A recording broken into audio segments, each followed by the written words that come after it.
बताओ मेरी आवाज कहां तक आ रही है। धन्यवाद। प्यारे साथियों, आज विधानसभा आम चुनाव में आपके सामने खड़ा है, साइड ले सकते हैं। विश्रामपुर विधानसभा में आपके लोकप्रिय प्रत्याशी भाई सिराजुद्दीन खान की इस चुनावी सभा में आपसे रूबरू होने का मौका मुझे मिला है। आप लोग सब बढ़ जाइए ना। इसके लिए मैं भाई सिराज खान का, यहाँ की प्रदेश की कमेटी का, प्रदेश के प्रभारी जी का, भीम आर्मी हमारे संगठन के राष्ट्रीय पदाधिकारियों का, जिला संभाग के सभी नेताओं का, विधानसभा सेक्टर बूथ के सभी समर्पित बहादुर साथियों का मैं बहुत बहुत धन्यवाद करता हूं। अपनी बात को शुरू करते हुए सभी धर्मों में जन्मे सभी संतों, गुरुओं और महान पुरुषों को भी नमन करता हूं। उनमें भी राष्ट्रपिता ज्योतिबा फूले, छत्रपति साहू जी महाराज, ईवी पेरियार रामा नायकर स्वामी, पेरियार ललई यादव, बाबू जगदेव प्रसाद कुशवाहा, जननायक कपूरी ठाकुर, संत राम बीए प्रजापति, बाबू शिवदयाल चौरसिया, महामना रामसु वर्मा, मान्यवर दीना भाना वाल्मीकि और अपने गुरु मान्यवर साहब श्री और भारत के करोड़ों करोड़ों गरीबों, शोषितों, वंचितों, महिलाओं और पूरे भारत को एक धागे में पिरोने वाले, भारत को मजबूत बनाने के लिए संविधान के रूप में भारत को शक्ति देने वाले डॉक्टर बाबा साहब अम्बेडकर को नमन करता हूं। सम्मानित साथियों, आज हम लोग विश्रामपुर विधानसभा में हैं। कल हम लोग टाकी विधानसभा तक पहुंचे थे, क्योंकि आप ये जानते हैं कि आज के दौर में महंगाई गरीबों के बस से बाहर है। हमारी भी इच्छा थी कि सभी प्रत्याशियों के समर्थन में सभा हो जाए। इसी कड़ी में एक बहुत बड़ा जनसमूह जुटा के आपके बराबर की विधानसभा हुसैनाबाद में बहन प्रभात देवी जी ने ये प्रयास किया था कि उनकी सभा को भी मैं आके संबोधित करूं, लेकिन सम्मानित साथियों, यहां की सरकार, यहां के प्रशासन के उदासीन रवैये और बिल्कुल भी जो सहयोग उन्हें करना चाहिए था उस तरह का सहयोग उन्होंने नहीं किया, जिसके कारण सुगम यात्रा के लिए और आपके हर सभा में पहुंचने के लिए किए गए व्यवस्था में परिवर्तन हुआ और बाई रोड ही आप तक पहुंचने के अवसर प्राप्त हुए। कल जब मैं पाकी विधानसभा आया था, फिर यहां से लौट के जमशेदपुर गया और सुबह 6:30 बजे हम लोग जमशेदपुर से चले। रात मेरी भाई सिराज से बात हुई, उन्होंने मुझसे कहा कि भैया हमारे लोग आपको देखना चाहते हैं, पूरा क्षेत्र उत्साहित है, अगर आप नहीं आए तो बहुत बड़ा नुकसान मिशन मूवमेंट का होगा। मैंने इनसे कहा कि भाई आप चिंता मत करो, मैं पूरी कोशिश करूंगा कि सही समय से आपके यहां पहुंच जाऊं। और आप ये देखिए 6:30 बजे से और लगभग 1:15 बजे तक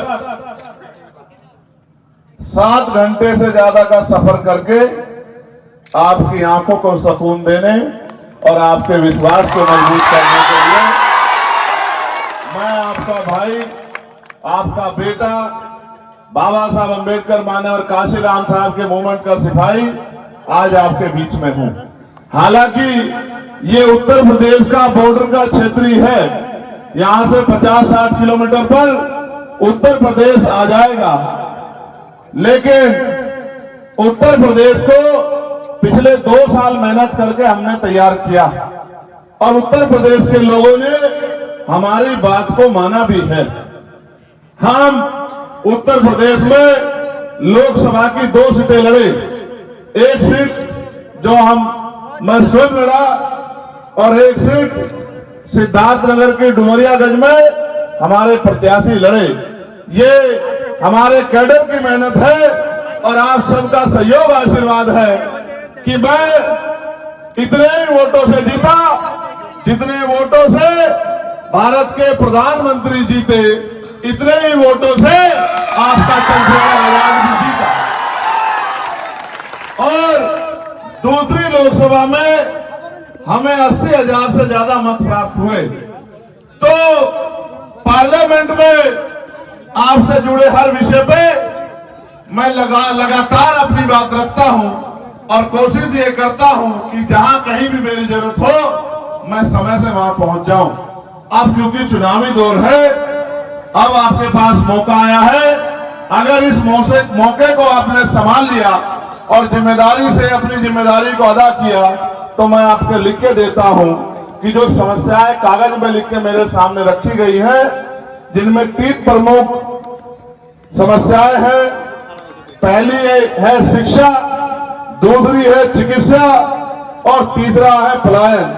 और मैं आपको बहुत जिम्मेदारी से कह रहा हूं कि शिक्षा, चिकित्सा, पलायन ये सिर्फ झारखंड की समस्या नहीं है, ये देश के हर कोने की समस्या है। और आपको शायद एहसास होगा, मैंने पार्लियामेंट में ये कहा था कि अगर सरकार शिक्षा का स्तर सुधारना चाहती है और जैसे बाबा साहब अंबेडकर ने कहा था कि शिक्षा वो हथियार है, शिक्षा शेरनी का वो दूध है, जो पिएगा वो दहाड़ेगा, जो पिएगा वो आगे बढ़ेगा।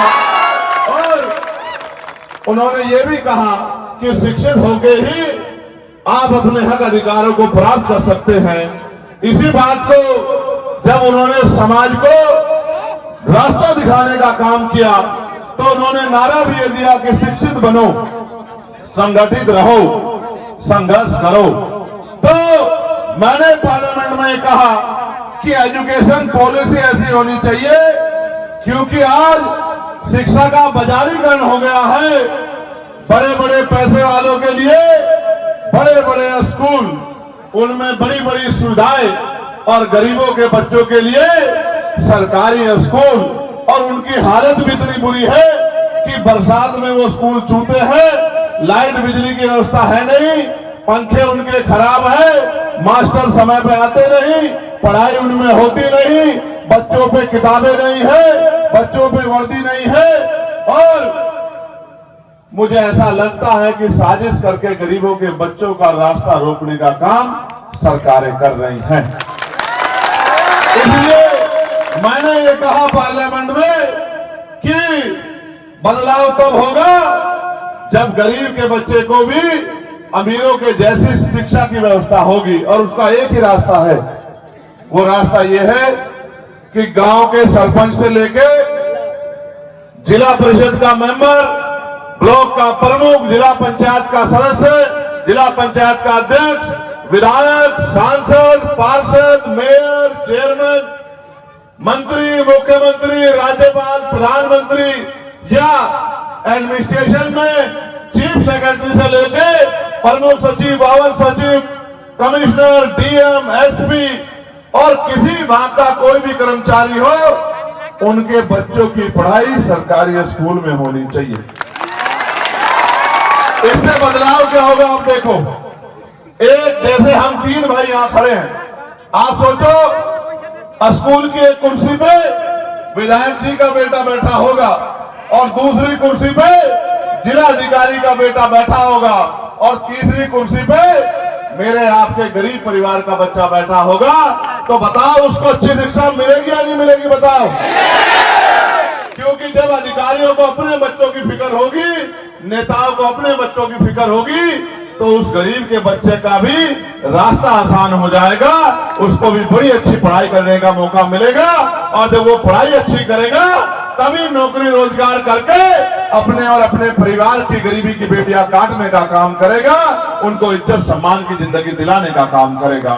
मैंने चिकित्सा की बात हुई, ये आप देख लो, लिखा है चिकित्सा। मैंने पार्लियामेंट में आवाज उठाई कि भाई चिकित्सा व्यवस्था तभी अच्छी होगी जब आप जितने भी सरकारी कर्मचारी हैं, अधिकारी हैं, जितने भी नेता हैं, जितने भी अभिनेता हैं, जितने भी सरकारी सुरक्षा प्राप्त लोग हैं, इनका और इनके बच्चों का इलाज सरकारी हॉस्पिटल में कराइए। क्योंकि प्राइवेट में पैसे वाला तो चला जाता है, उनका इलाज तो हो जाता है, लेकिन गरीब के बच्चों का इलाज और गरीब का इलाज तो सरकारी अस्पताल की तरफ वो देखते हैं। और जब वो सरकारी अस्पताल में जाते हैं मेरे साथियों, तो पहले तो डॉक्टर ही नहीं मिलता। अगर डॉक्टर मिल गया तो वो पर्चा लिख देता दवाई का और दवाई बाहर से मिलती है, और टेस्ट लिख देता है तो जहां से उसकी कमीशन है वहां से टेस्ट होता है और गरीबों की जेब पर डाका पड़ता है। फिर अगर अच्छा इलाज चाहिए तो प्राइवेट हॉस्पिटल में जाना पड़ेगा। गरीबों के पास कहां इतने पैसे हैं कि वो प्राइवेट में इलाज कराएं। तो इसलिए गरीब ये सोचते रहते हैं कि ये सरकारें हमारी जिंदगी में बदलाव करेंगी। इसलिए मैंने मांग उठाई थी कि जब एक बेड पर डीएम साहब लेटे होंगे और दूसरे में मंत्री जी लेटे होंगे और तीसरे पे आपके मेरे किसान मजदूर परिवार का व्यक्ति लेटा होगा, तो डॉक्टर भी मौजूद होगा, दवाइयां भी अच्छी होंगी, टेस्ट भी अस्पताल में होंगे, सारी मशीनें भी होंगी और सुविधाएं भी होंगी, तो गरीबों का भी बहुत कम पैसे में अच्छा इलाज हो जाएगा। जब जब मैं सुधार की बात करता हूं तो सरकार में बैठे लोग मेरा मजाक उड़ाते हुए कहते हैं कि चंद्रशेखर आजाद एक मेंबर बन के सोचता है कि सरकार उसके हिसाब से चले। मैं उनसे कहता हूं कि चिंता मत करो, मैं अभी तो अकेला आया हूं, लेकिन आने वाले समय में मेरा बहुजन समाज इतने लोगों को भेजेगा कि इस पार्लियामेंट में चारों तरफ हमारे लोग ही दिखाई देंगे। चारों तरफ हमारे लोग दिखाई देंगे। उस दिन मैं लिख के देता हूं कि कोई गुंडा किसी गरीब की बेटी की तरफ आंख उठा के नहीं देख पाएगा। मैं इस बात को आपको वादा करता हूं। साथ साथ इसके आगे बढ़ते हुए मैं ये भी कहना चाहता हूं, बहुत कुछ हो सकता है। जैसे महिलाओं को ग्रामीण क्षेत्रों में कुटीर उद्योग लगा के रोजगार मिल सकते हैं, क्योंकि जो तीसरा मुद्दा है वो पलायन का मुद्दा है कि रोजगार के लिए आपको दूसरे प्रदेशों में जाना पड़ता है। इसमें कोई झूठ नहीं है। मैं दिल्ली में रहता हूं, मैंने कोरोना काल देखा है किस तरह मेरा मजदूर परिवार रेल की पटरी अपने घरों आने की कोशिश कर रहा था। रोटी नहीं मिली, पानी नहीं मिला, किसी ने दरवाजे नहीं खोले, हमारी पीठ पे ईंटें ढो जाती है, लोगों की बड़ी बड़ी बिल्डिंग और बड़े बड़े मकान बनते हैं, लेकिन हमारे दरवाजे, किसी के दरवाजे हमारे लिए आंसू बहाने के लिए नहीं गिरे। और तो और सरकार हमें ट्रेन की सुविधा के हालात को देखे, उनके चेहरे देखे, तो मुझे एहसास हुआ कि ये मेरा ही परिवार है, ये दलित पिछड़े परिवार के लोग हैं। उनको मैंने महसूस किया कि उनकी हाइट देखता हूं तो मुझे महसूस होता है कि ये ऐसा नहीं है कि ये भौगोलिक परिस्थिति की वजह से ऐसा नहीं है। ये इसलिए है कि उनको दोनों टाइम अच्छा भोजन भी प्राप्त नहीं हो रहा है। रूखा सूखा खाके थोड़ा थोड़ा पैसा बचा के वो अपने बच्चों का पेट पालने की कोशिश कर रही है और अपने बच्चों को पढ़ा के कि उनको मजदूरी ना करनी पड़े, इस तरह का प्रयास कर रहे हैं। मेरी आंखों में बड़ी पीड़ा होती है जब मैं अपने लोगों को इस तरह पल पल मरते देखता हूँ। कोल्हू पे काम करते, भट्टों में काम करते, खेतों में काम करते, और फिर मैं देखता हूँ कि ये सरकारें किस तरह उनसे मुंह मोड़ लेती हैं। बड़ी तकलीफ होती है सम्मानित साथियों, लेकिन कर क्या सकते हैं आप मुझे बताओ। जिस तरह से महिलाओं पे शोषण हो रहा है, जिस तरह से आज भी मूछें रखने पे, घोड़ी चढ़ने पे, मटकी छूने पे और अच्छे कपड़े पहनने पे भी दलित पिछड़े आदिवासियों की खाल खींचने का काम गुंडे करते हैं, तो मन में पीड़ा होती है कि भारतीय संविधान ने हमें लोकतांत्रिक शक्ति दी थी। बाबा साहब अम्बेडकर ने हमें वोट का अधिकार दिया था। इस वोट से हम जिसको चाहे कुर्सी में बिठा देते और जिसको चाहे कुर्सी में उतार के पटक देते, क्योंकि ये वोट हमारा हथियार है, ये वोट हमारी ताकत है। लेकिन सामान्य साथियों, हमने वोट की वैल्यू नहीं समझी। हमने किसी के कहे पे, किसी की दी हुई मिठाई पे, किसी की दी हुई शराब पे या किसी की बातों में आके और अपनी वोट को कभी किसी को सौंपने का काम किया।